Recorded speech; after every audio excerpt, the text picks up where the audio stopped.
Hello, and welcome back to Money Girl's Quick and Dirty Tips for a Richer Life. I'm your host, Laura Adams. This episode is about how to prevent identity theft and stay safe from cybercrime. I just hate that preventing identity theft and cybercrimes are topics that we even need to discuss. But unfortunately, there are lots of bad guys who choose to use their time and talents for evil purposes. Theft in cyberspace is growing, and no one seems to be immune, not individuals, businesses, or governments. Fortunately, I have so many tips and tools to help you prevent identity theft and win the war against cybercrime that I needed to break the topic up into 2 shows. Identity theft is a serious crime that happens online as well as offline. It's estimated that about 25% of all cases are internet-related.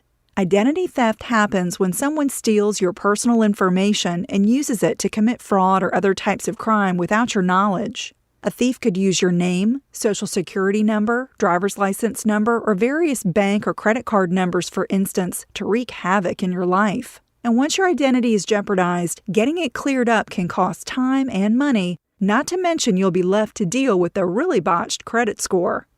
In order to prevent identity theft, it's helpful to understand how the thieves do what they do.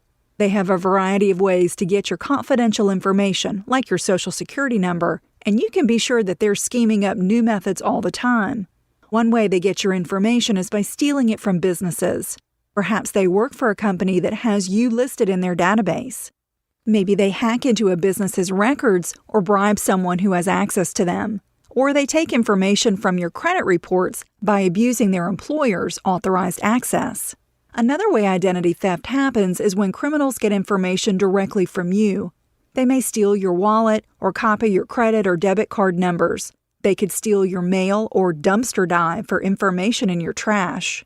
And sometimes criminals actually change your mailing address so that your mail gets sent to them, which gives them access to your personal information and account numbers. One of the most common ways thieves get information is by posing as a legitimate company, such as a bank. Often they'll claim that there's a problem with your account which needs immediate action. They may call or email you to request your personal information under the guise of solving the phony problem. I'm sure most of you know that sending scam emails like this is called phishing. That's phishing, and it's how most cybercrime victims get taken. In part 2 of this episode, I'll share tips on how to quickly recognize a crooked angler's baited hook. After a thief gets your personal information, they can attempt to open new accounts in your name, spend like there's no tomorrow, and severely damage your credit report. They could apply for new credit cards or open a checking account in your name. They could also file tax returns in your name, give the police your name if they're arrested, buy a car by taking out an auto loan in your name, or even get a driver's license with their picture in your name. Yes, the sky's the scary, scary limit. Here are 7 tips to help you protect yourself against identity fraud. Number 1. Guard your social security card and number like a junkyard dog. Remove the card from your wallet. Leave it in a safe place at home or in a safe deposit box. If you have other cards that include the number, but you want to carry them all the time, such as health insurance, consider carrying a copy of the card with the number blacked out instead of carrying the actual card.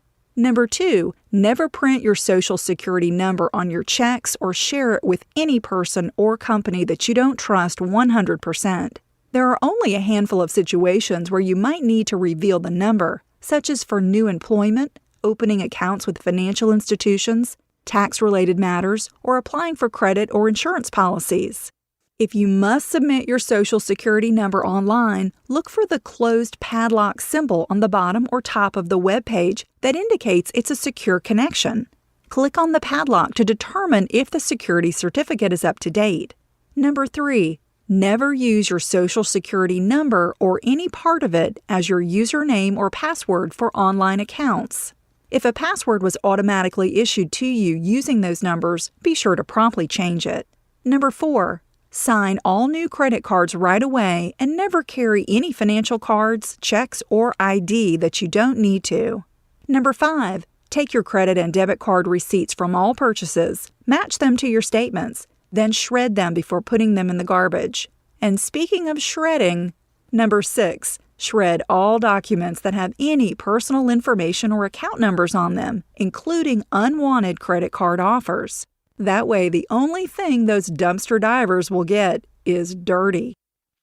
And 7, follow up on missing statements or bills. If they haven't arrived in the mail, it could indicate that someone has changed your mailing address. Consider going paperless with e-statements and e-bills when possible. We must stay informed to keep our identities and our money safe. So join me again next week for more tips on this important topic. Cha-ching! That's all for now. Courtesy of Money Girl, your guide to a richer life.